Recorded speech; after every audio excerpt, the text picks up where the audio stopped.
नमस्कार दोस्तों। आज मैं आपको सुनाऊंगी एक बूढ़े भिखारी की कहानी। मोटिवेशनल कहानी। कहानियाँ नई नई सीख देती हैं। बच्चों में अगर अच्छे अच्छे संस्कार सींचने हो तो कहानियाँ सबसे अच्छा जरिया बन सकती हैं। आज की कहानी आपको थोड़ा भावुक कर सकती है, क्योंकि आज आप एक इमोशनल कहानी आपके साथ साझा कर रही हूँ।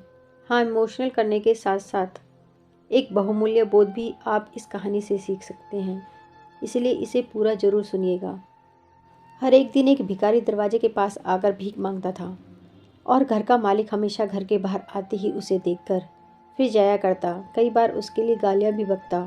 वो कहता, तू जिंदा ही क्यों है? पूरी जिंदगी ऐसे ही भीख मांगेगा क्या? धरती का बोझ क्यों बना बैठा है? और कभी कभी उस भिखारी को गुस्से में वह धक्का भी मार दिया करता। इतना कुछ हो जाने के बावजूद भिखारी के मुंह से सिर्फ यही निकलता कि भगवान तुम्हारे पापों को माफ़ करे। एक बार सेठ को धंधे में बड़ा नुकसान होने की खबर मिली। सेठ बहुत परेशान था कि तभी उसके दरवाजे पर वही भिखारी आया। गुस्से में अपना आपा खोते हुए सेठ ने उस भिखारी को पत्थर दे मारा। पत्थर लगने के कारण भिखारी का सर फूट गया और उसके सर से खून बहने लगा। फिर भी दर्द से कराहते हुए भिखारी ने इतना ही कहा, भगवान तुम्हारे पापों को माफ़ करे। भिखारी वहाँ से चला गया। सेठ सोच में पड़ गया। भिखारी को पत्थर मारा, फिर भी उसने सिर्फ प्रार्थना की। सेठ का गुस्सा शांत हुआ। सेठ का मन शांत हुआ। भिखारी का रहस्य जानने के लिए सेठ ने भिखारी का पीछा करना शुरू कर दिया। भिखारी जहाँ जहाँ जाता सेठ उसके पीछे जाता। सेठ ने देखा कि कोई उसको खाना देता, कोई उसको मारता, कोई अपमानित करता तो कोई गाली देता। लोग भिखारी के साथ चाहे जैसा व्यवहार करते, लेकिन भिखारी सबके लिए एक ही प्रार्थना करता, भगवान तुम्हारे पाप माफ़ करे। अब रात होने को आई तो भिखारी अपने घर जाने के लिए लौटा। वो अपने घर पहुंच गया, लेकिन सेठ अब भी उसका पीछा कर ही रहा था। एक पुरानी टूटी हुई खटिया पर एक बूढ़ी औरत लेटी हुई थी। काफ़ी कमज़ोर और बीमार लग रही थी। वह भिखारी की पत्नी थी। अपने पति को वापस आता देख वह खाट से उठकर खड़ी हुई।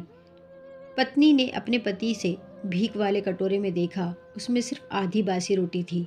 उसे देखकर वह बोली, आज बस इतना ही मिला? और हाँ, आपके सिर से खून निकल रहा है, ये चोट कैसे लगी?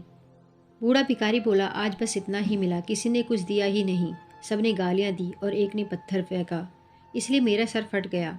एक गहरी ठंडी सांस लेकर बूढ़ा भिखारी से फिर से बोला, यह मेरे ही पापों का फल है। तुम्हें याद है कुछ सालों पहले हम कितने अमीर थे? क्या कुछ नहीं था हमारे पास? हमारे पास हर चीज़ ज़रूरत से ज़्यादा थी, लेकिन हमने कभी दान नहीं किया। और उससे भी बुरा हमने उस अंधे भिखारी के साथ किया जो हमारे द्वार पर भीख मांगने आया करता था।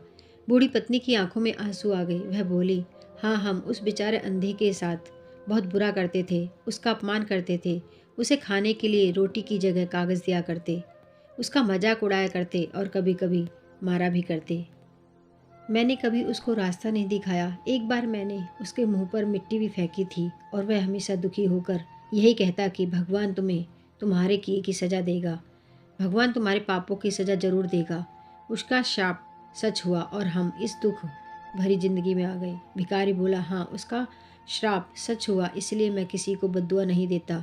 चाहे कोई मेरे साथ कैसा भी बर्ताव करे, मैं हमेशा उसके लिए प्रार्थना करता हूँ।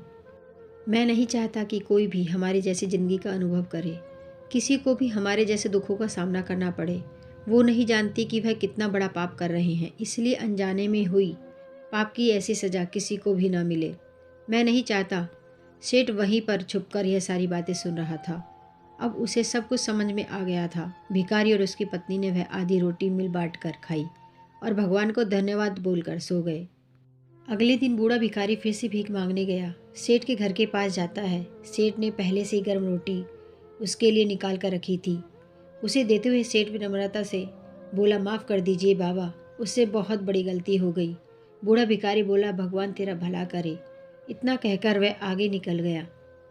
इस कहानी से जो सीख लेने लायक है वह बड़ी ही सिंपल है कि आदमी चाहे किसी के बारे में बुरा कहे या भला करे, लेकिन भगवान सिर्फ कर्म के हिसाब से उसको फल देता है। क्या हुआ अगर भगवान नहीं दिखता है?